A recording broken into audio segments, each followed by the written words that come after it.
I'm Harris Faulkner. This is the Fox Report. It's the bottom of the hour. Time now for the top of the news. If you need health care insurance for January 1st, you now have roughly 24 hours to enroll. Tomorrow night's cutoff, an extension from the original December 15th deadline, thanks to the constant glitches and crashes plaguing healthcare.gov since its October launch and then relaunch again. And the messy Obamacare rollout, just one of the problems that have dogged the president's administration in recent months. And with so many lawmakers seemingly trying to distance themselves now from the law, this is about as positive as it got for the president on the Sunday shows. I would say this is the worst year of the presidency. It does beat out 2011. And especially given sort of where he started, the fact that the first year of a second term is historically the most productive of the second term. Yeah, that's a former press secretary, Robert Gibbs. Let's bring in our Fox News political insiders. They're hard at work right now because they're reading that letter from the president that we just handed out, because we just got it too. Pat Caddell, former pollster for President Jimmy Carter and Fox News contributor, thank you for joining us. John LeBoutelier, former Republican congressman for New York, thanks for being here. And Doug Schoen, former pollster for President Bill Clinton and Fox News contributor as well. Thank you, gentlemen. Doug, we'll start with you. You've got the letter in front of you. You're highlighting, you're marking. What stands out? What stands out is that the White House is no longer trying to convince people to sign up. They're asking people to talk over family gatherings with their friends, their children, that somehow this should be a popular activity at the holidays rather than the government providing facts and information. One thing missing, Harris, no notion that you can keep your plan or keep your doctor. Yeah, there are no promises in this letter. Right. I mean, this is a pitch letter. Pat, why do this tonight? Well, I haven't seen the letter because I'm in Charleston, but I have to tell you, I suppose it's just part of their same PR campaign. You know, this is the president. Every American is getting this tonight or tomorrow.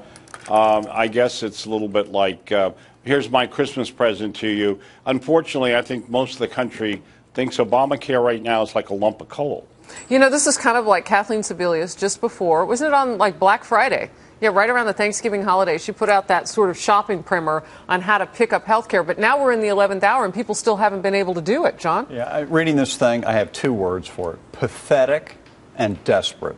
It's really a pathetic attempt when they say the law is working. That's not the impression more than half the people have in the country.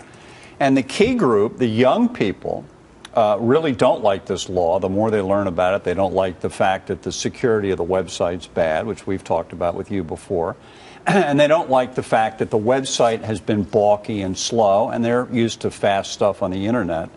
If they don't sign up, it's not working. Preceding this letter was another attempt by the White House to have bars and restaurants. Right, the bartenders were going to get the word out. This crazy. Letter, though, specifically mentions when you get to church, because, you know, it's Sunday. Yeah. Now that you've been to church on the Sunday, you're supposed to tell all the people that you hung out with and all your neighbors and your coworkers and stuff when you go back after the holiday about this. But by then, it'll be too late.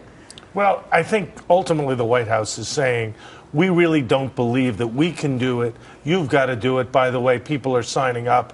And if you sign up, it's a good thing to do. It's almost peer pressure as opposed to rational and logical argumentation. Let's talk about Robert Gibbs. I mean, when he held the press corps news conference every day, he was pretty tough. He was known for having a good sense of humor, but he was a pretty tough guy, right? Yeah. And so when you hear him say something like, this was the worst year, and then extrapolate another year. But, you know, 2011 was pretty bad, too. Pat, what does that tell you? It tells me that they're desperate. They still haven't figured out what to do. The White House is, it was, as Robert Gibbs, no, it's undeniable, was a terrible year for the president. And the problem is this one isn't going away. He had a terrible period in 2011, 2010 election, a period during the summer of 2011. But this is now ongoing. The 20-point shift in his approval rating this year, the drop in support with Hispanics, young people, the sense that people don't trust him, all of this and the continuing rolling disaster of Obamacare, as well as the problems in foreign policy. The president's in real trouble, and they are continuing to believe they can just PR their way out of it. It's a mistake. Doug, when do they say to themselves in the White House, it's time for us to do a different deal on this Obamacare thing? I would have thought they would have done it by now, Harris. Do you think it's coming? Well, I'm skeptical because the president has said he's not going to back off. He's had all sorts of opportunities to delay the measure a year, getting through the congressional election, bring the Republicans in to talk through other ideas like cross-border insurance and tort reform. But bottom line, I think this is his signature accomplishment. In his terms, he's standing by it. Win, lose, or draw, and much more likely than not, it's going to be lose. I think the Democrats, though, who are worried about getting reelected, they'll give it through January, maybe, and see if this thing starts to pick up steam. And then what? Then I think they're going to go to the White House. They're going to say, look, you're going to lose the Senate. We're going to lose our seats because of this thing. We have to delay it for a year. Let's talk about that, because you saw West Virginia Senator Joe Manchin today come out and call this Obamacare and all this just a meltdown. And then you've had some others say that, you know what, you could seriously lose the Senate. Democrats saying this, not John LeBoutelier, but Democrats saying that you could lose the Senate. Pat, is it too early to talk about that? Well, no. I mean, yes, it is in one sense, but you can look ahead. This has put a real burden. We talked last week on the show that the Republicans still need to offer a solid alternative. They just can't sit there. But John's right. The pressure on the Democrats is great. They're trying to hold the line. They all voted for this measure. They were all the 60th vote. They never questioned any of this. At some point, they're going to have to say, we've got to do something. And then the problem with the president is, the president cannot get up and say, this was a mistake. I'm willing to sit down and redo it all. He can't do that. He won't do it. His ego won't allow him. And the politics of it, they believe their entire position would collapse. So that's the problem now. Let's put up some numbers about trustworthiness, because, John and Doug, I've heard you both say that this is really the core issue in all of this. And when you look in April of 2009, now mind you, 2009 wasn't a cherry year either. I mean, we had just come off like it was his honeymoon. Well, we had the BP oil spill. I mean, it wasn't the president's fault, but we had some things that he got criticized for maybe not acting quickly or acting, emotionally enough to. He had some criticism that year, too. But 73% said they trusted the president. That's down to 45 now. Yeah, and Harris, this is a huge problem, because even when the president's policies have not been a success, people have generally had a positive sense of him and a sense that he's an honest guy. These numbers and other numbers that we've seen, which actually have been somewhat worse, suggest that his credibility, as Pat was suggesting, is largely shot. I must say, I'm a Democrat. Bottom line, the Senate is in jeopardy, and those self-same Democratic senators will be going to the White House, as John suggests, suing for something different. Now, this may be a problem. I asked before we went to commercial break for people to respond on Twitter, so I think you guys are probably seeing some of this, too.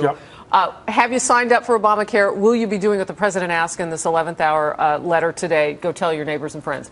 Mallory says, well, it's none of my business what insurance my neighbors and friends have or don't have.